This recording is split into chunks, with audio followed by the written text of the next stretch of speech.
I would also begin with just a simple comment on, of course, I've been practicing architecture for the last 25 years, from small scale to large scale structures across the board.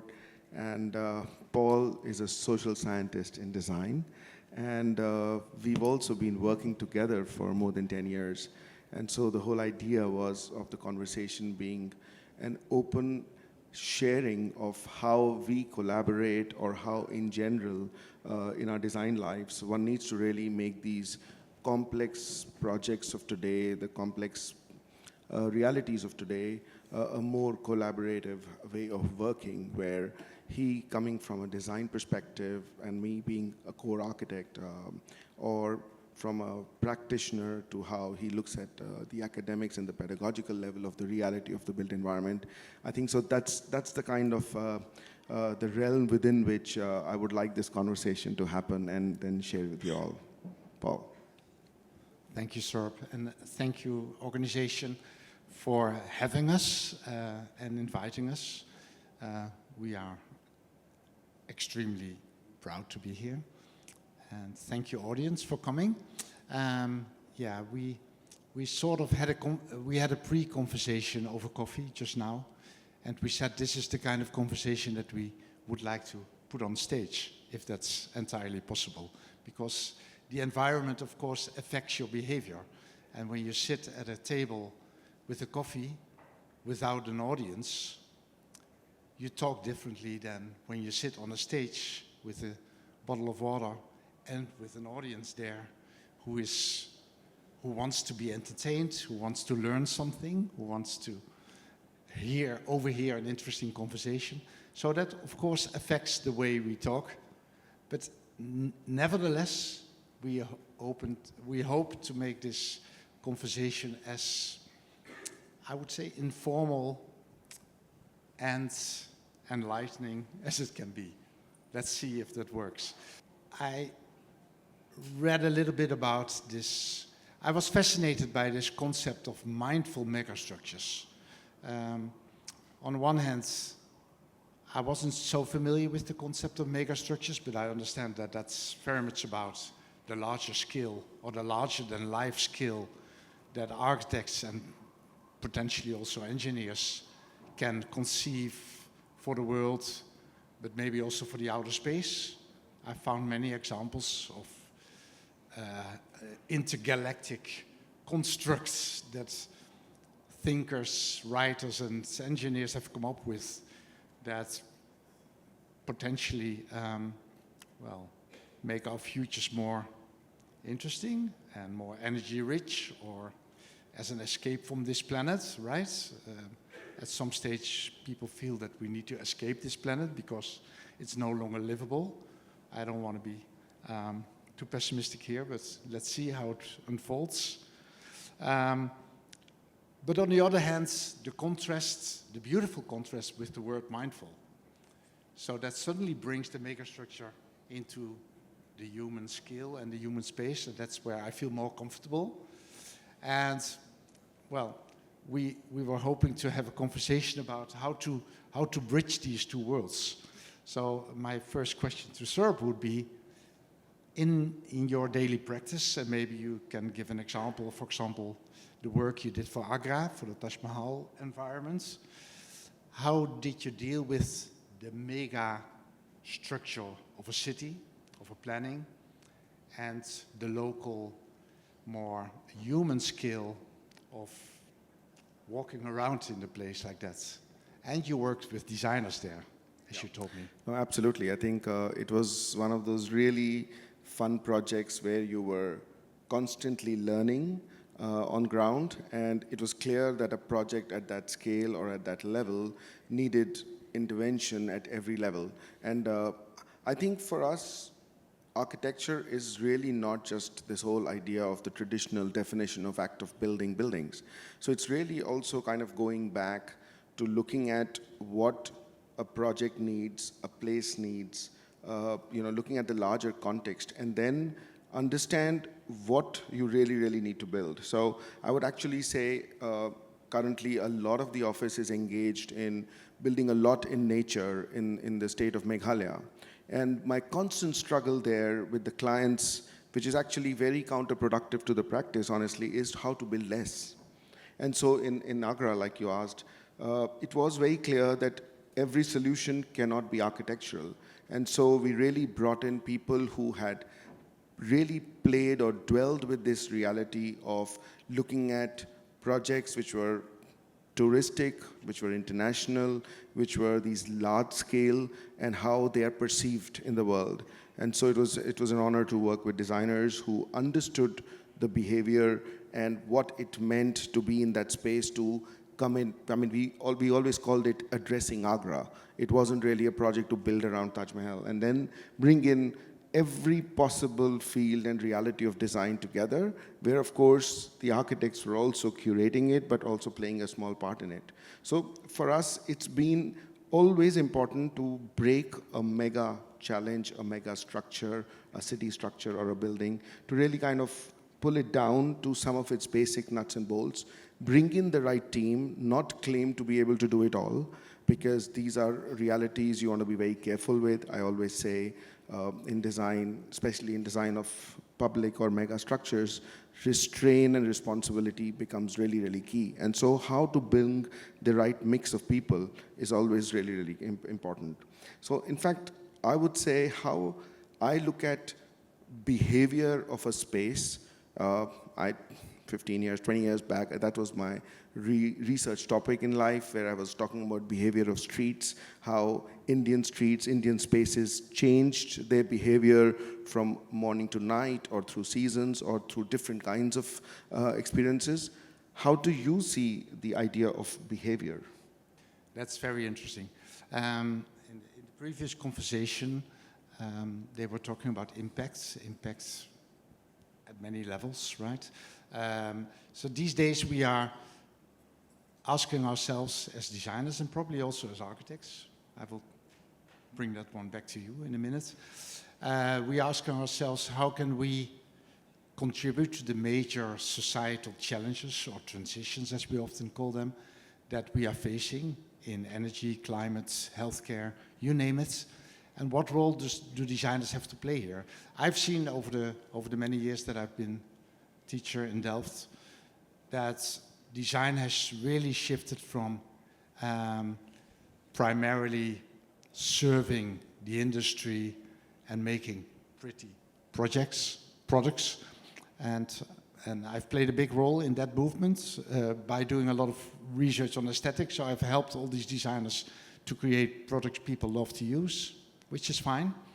But these days, most of my students, they ask themselves, how can we contribute to a better world? Whatever that means to them. But it's a big question, and it's a global world. So whether we are in the Netherlands, in Europe, or in India, or anywhere else in the world, we have more or less the same challenges that we are facing. And what we academics very much realize is that many of these challenges boil down to people's behavior. And I don't mean that deterministic, but we know that with our designs at the architectural level, at the building level, at the product level, at the system level, at the service level, we profoundly affect people's behavior, the way we, and I think the example that I just gave in the beginning about how a conversation unfolds in the circumstances you're in, that is a very tiny example of how the designed environment affects our behavior. Well, if we know that the environment affects our behavior profoundly, then you can also reverse that thinking in terms of what kind of behavior do we want to promote, stimulate, and how do we go about it. So a lot of my research work over the last 10 years has been about, okay, what are the, where can we target the behavior, and what kind of behavior can we stimulate? How can we stimulate people to take a train instead of a plane, for example? Well, one of the ways to do that is by example, right? So next week I go to Bombay, by train. So now I'm a living example for all of you. If you next go to Bombay or Mumbai, maybe I should consider taking the train instead of the plane. And that's, well, I'm a little bit preposterous now by saying that that's the way that Gandhi did it at the time, right? Leading by example. So that's one of the simple ways in which we can affect behavior. And I could give you many more examples. Let me give you one of my favorite examples that I came across last year when I was a visiting professor in Milano, in Italy. They have a bike sharing system. So a bike sharing system normally works, you get a subscription and then you can take a bike and you can bike from one place to the other. And we are Dutch people, we love to bike, okay? So Milanese people are less inclined to take a bike, but they want to do it. But the interesting thing and the good thing was that the bikes are all around the city. You never have to walk more than 200 or 300 meters to find a bike. And there were always plenty of bikes. And I wondered, how did they design that system to make sure that there are always enough bikes? Because if you once get to a bike point and there is no bike, you may think the next time, I take my car or I take another mode of transportation. So what did they design into the system? And that was very smart. If you use the bike for half an hour, it's for free. If you use the bike for an hour, you pay €1. If you use the bike for 2 hours, you pay more. It accelerates the price. So the longer you use it, the more you pay, which is a bit counterintuitive. With many things in life, things get cheaper the longer you use them, but this time, and then I realized they did this deliberately. They did this deliberately to encourage people to not use the bike longer than they need it and put it away as quickly as possible. And I love this example because this is a very simple way. It effectively changes your behavior. It influences the way you use that system. So I think that's super interesting, and for context, I mean, this is a megastructure to structure a system across the city in a way that it gets successful in then being a trigger to a lot of built and unbuilt possibilities and interventions.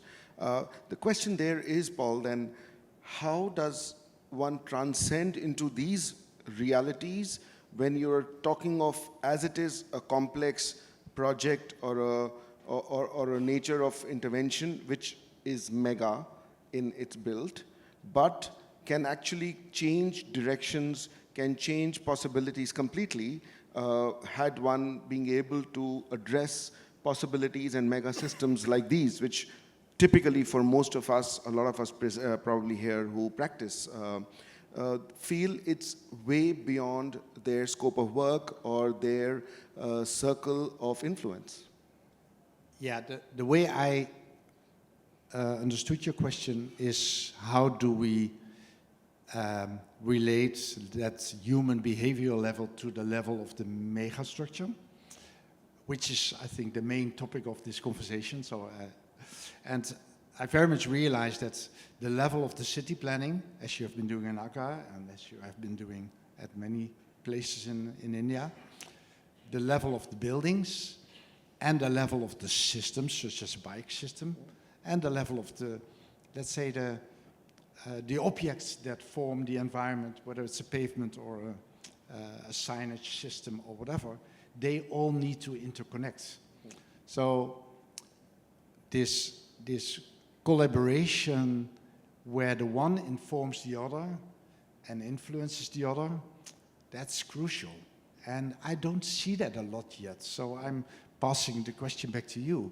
How can we encourage that kind of collaboration between architects, designers, city planners, and also, we have talked about this before this week, and also the public administration, the municipality, for example.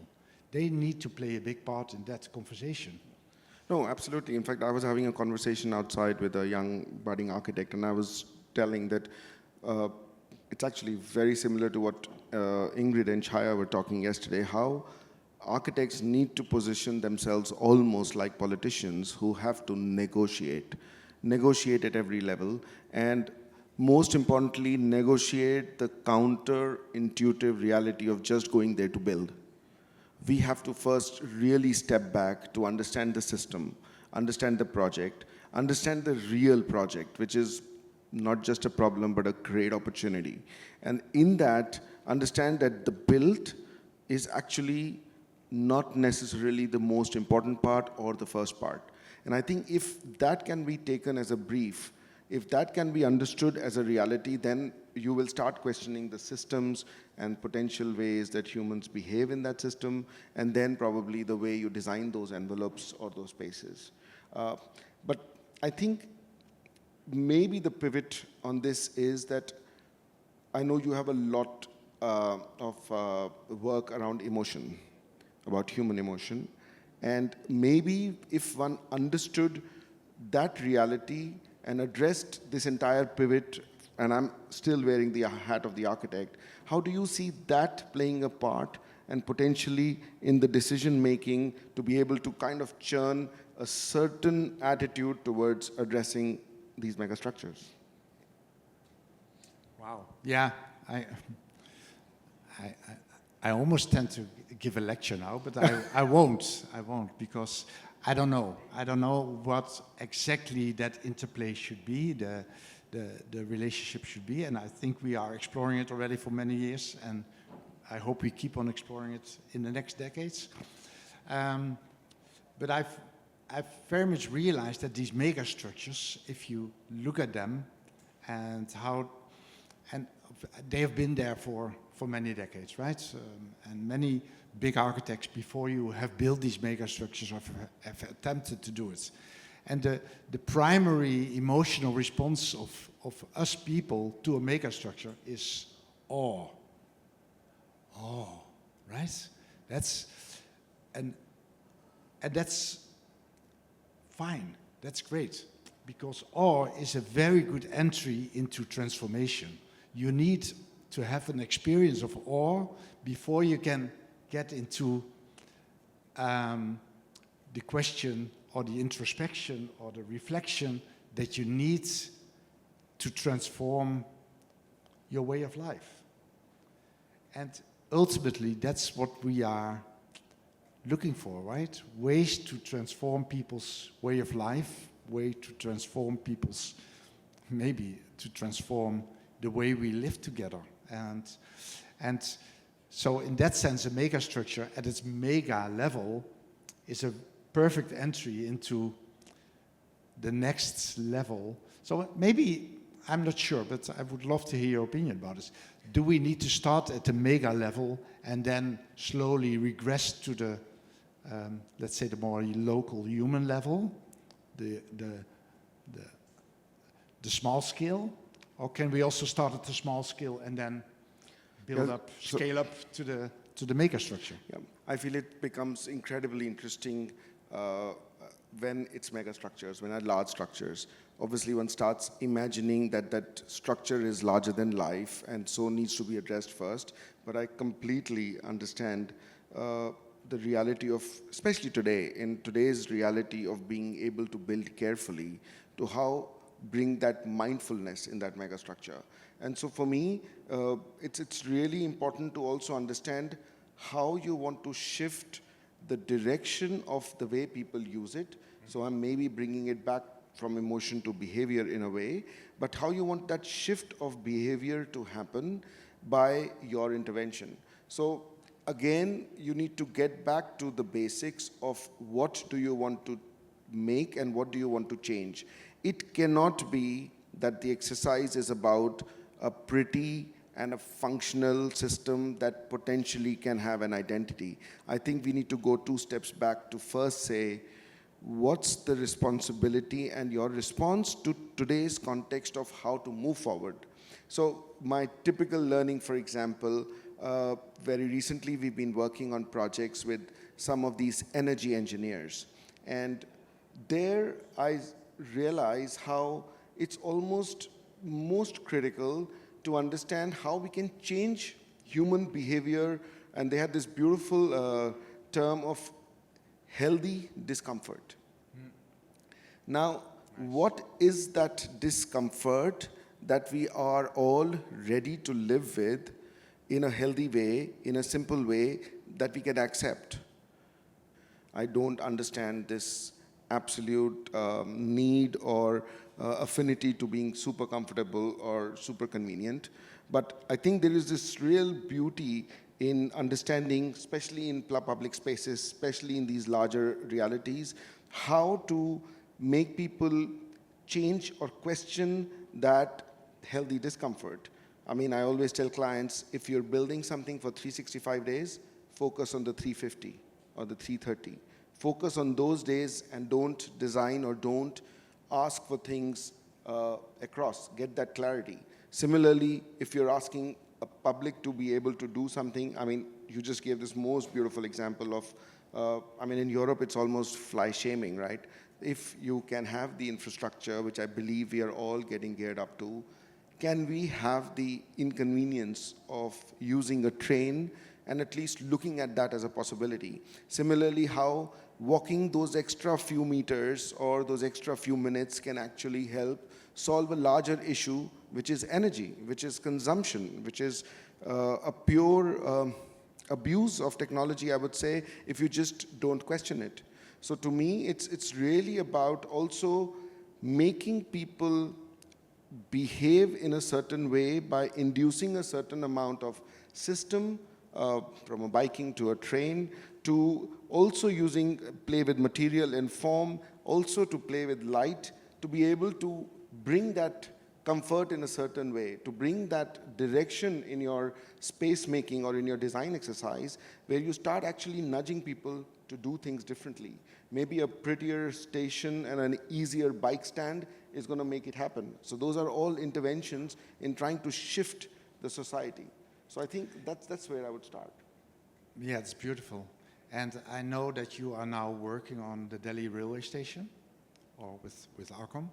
And while you were talking, I was wondering, can you, and maybe that's also one of your goals for the station, to what extent can the design of a station have an impact on people's choice to take the train instead of taking their car?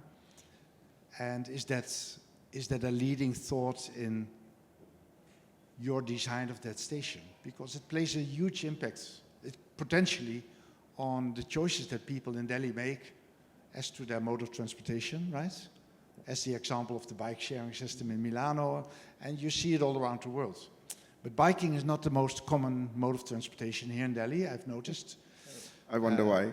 Last year, 3 of my Delft students were at the Design Village for a semester. And one of them, a girl of 19, the first thing she did, and that's very Dutch, she got a bike. And she has been biking around Delhi for 5 months. That's a very brave, courageous thing to do, right?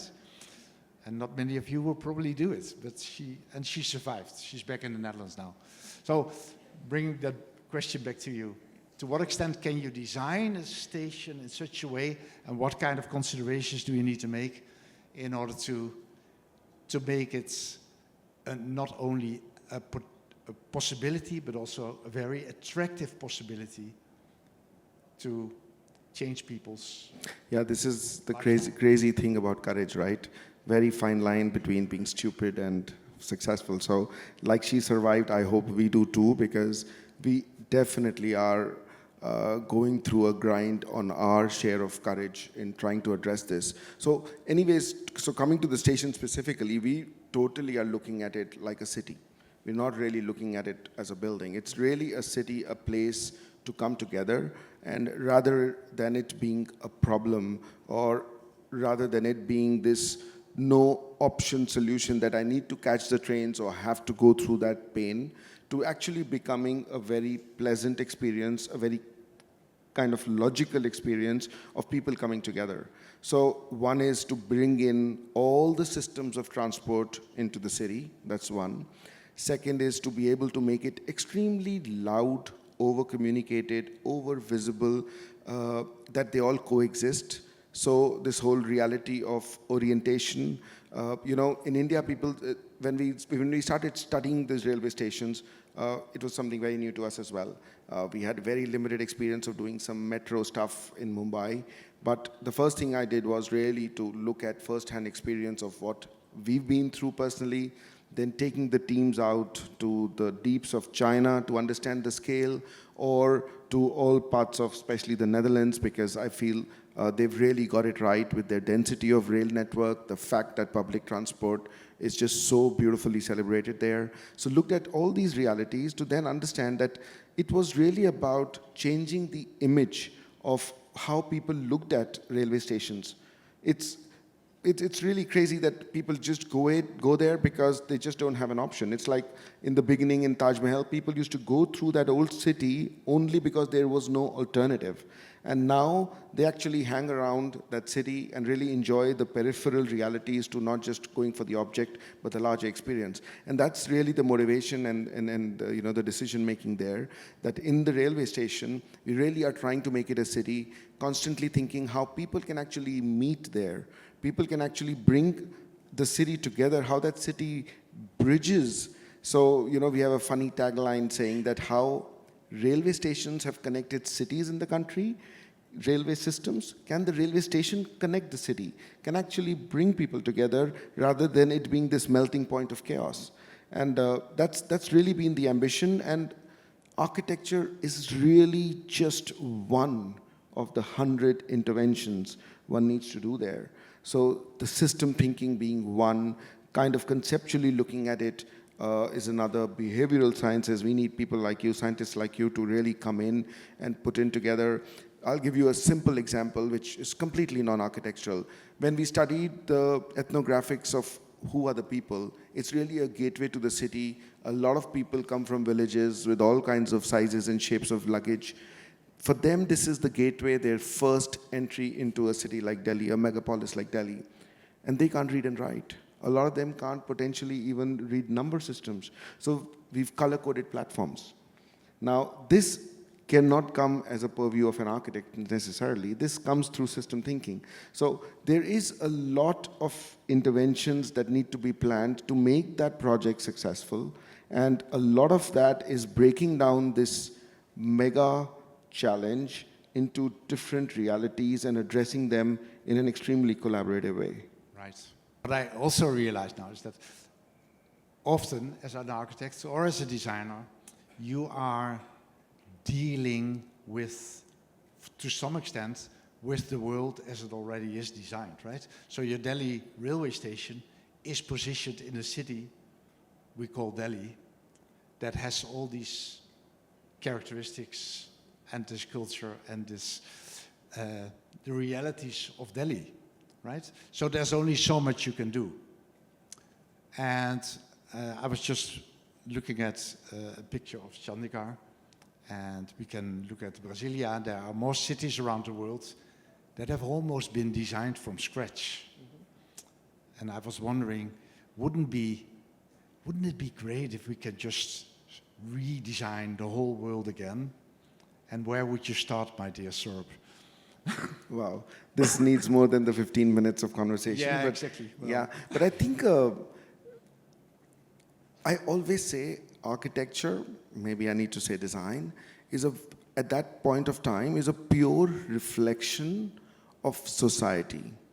What is the political scenario of the world today is really a reflection of us. Let's not escape this truth.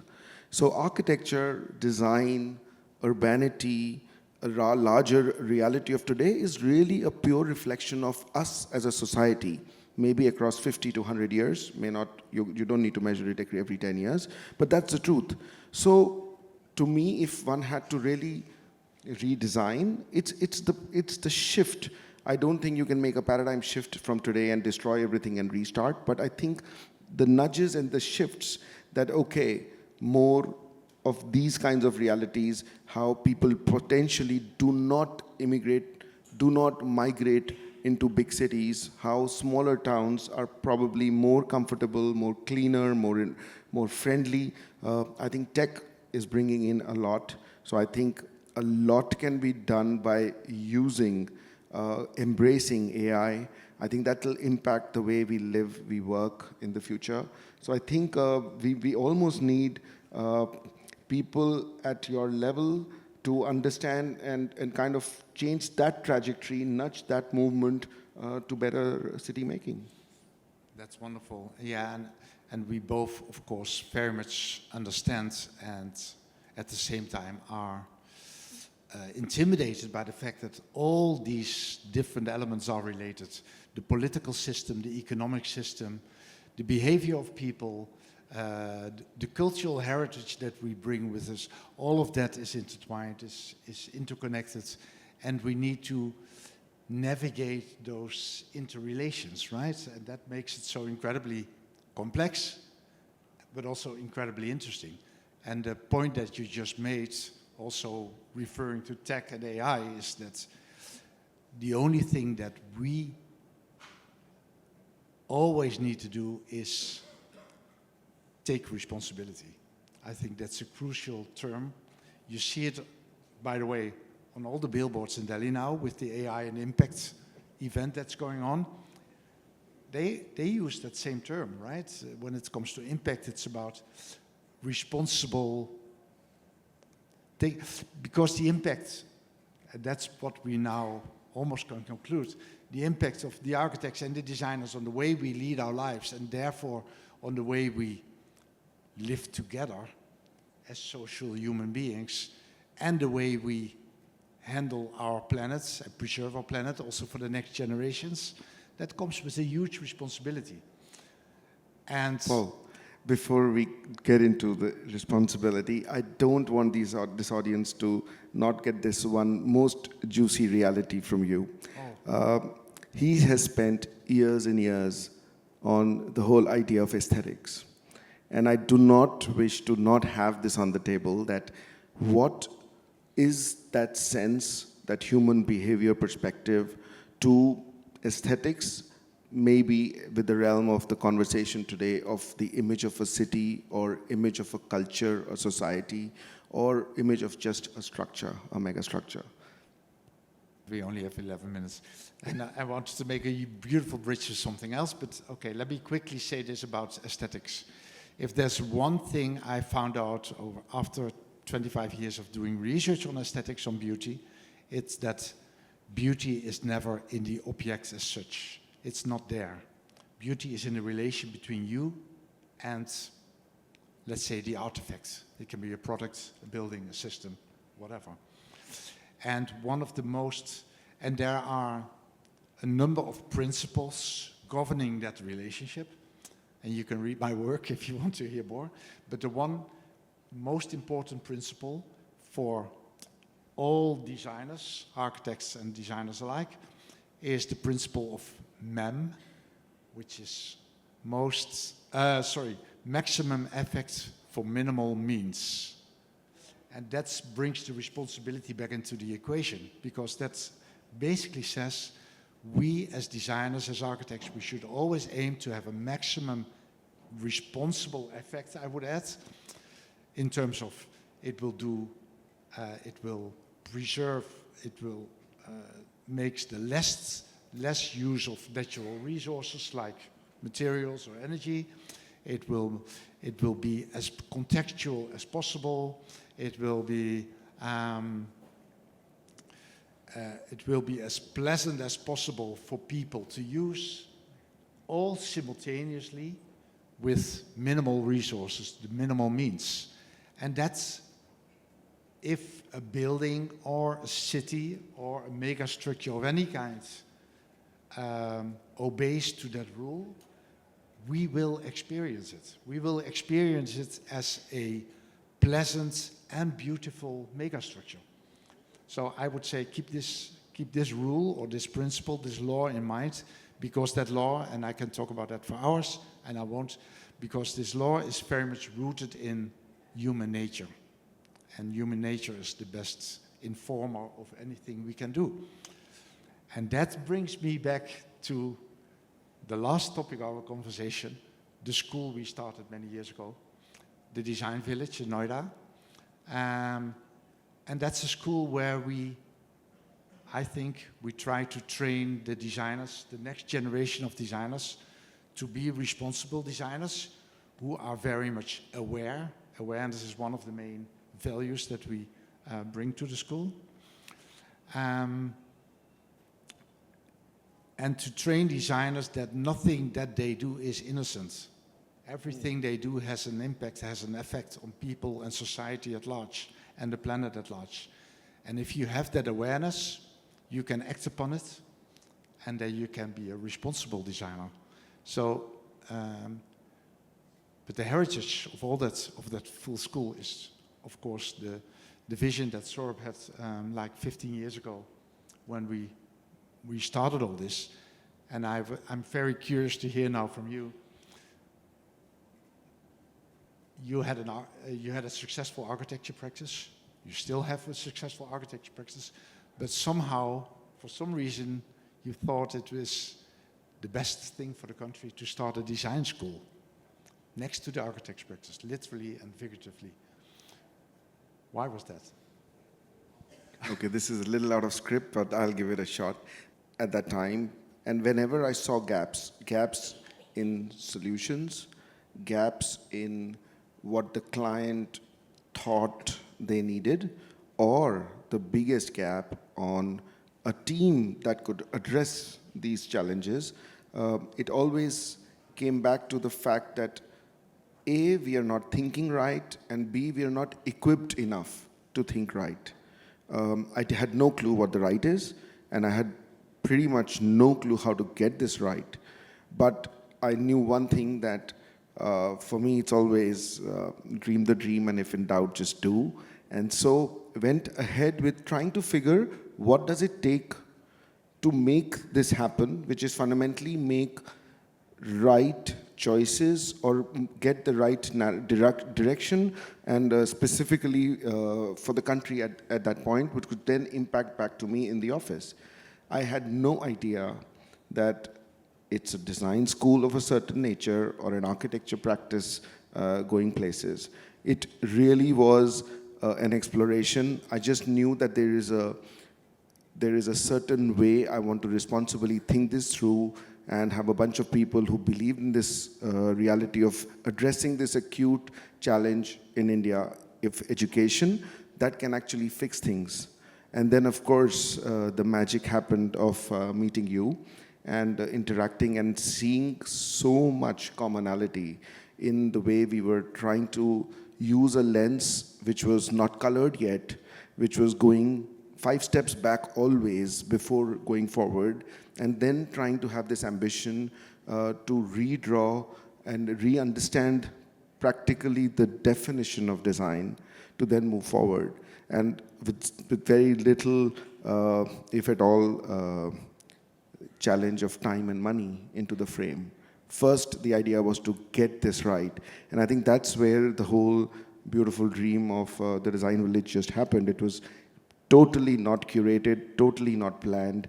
It was just a direction and a gut, which then, with people like you, came into being. And I think that's also a beautiful way to understand that any mega systemic challenge like this has to be collaborative. Days are gone of stars trying to do it all. Days are gone of these being single-minded solutions. I think it needs to be overarching across the board, and larger teams coming together to make solutions like this. So that's pretty much the story. Wow, that's beautiful. And the beauty is, it brings it all together, because now we suddenly realize that we have co-designed a megastructure, a school, with all its properties, with all its organizational and spatial properties, but also with its pedagogical properties and everything. That is all brought together in that one school in Noida. That's beautiful. Yeah, and I think somehow the focus truly shifts to the mindfulness of it. what is mindful? And I think that's almost the bigger mega question than a mega structure. And I think that's what we are trying to frame in our practice, in our school, in our pedagogical model. And I think that's really something I strongly feel is the way forward. And every conversation, morning, evening, with Paul is about shifting, fixing, directing that perfectness in that mindfulness. And I think that's what the school is about. That's what we feel Design for the Future is about. And I think that's really the way, the mantra to move forward, addressing every possible challenge or possibility. For all the young people in the room, students or to-be students, taking that responsibility and thinking of the systemic macro level and bringing it back to the micro level, it's totally fun. It's wonderful to do. It's so gratifying, and it's not scary, it's not heavy, so please don't feel intimidated by what we are saying and see it as a challenge. I hope you do. Thank you. Thank you so much. Thank you, Paul. I think this was wonderful. Can we please give them a big round of applause?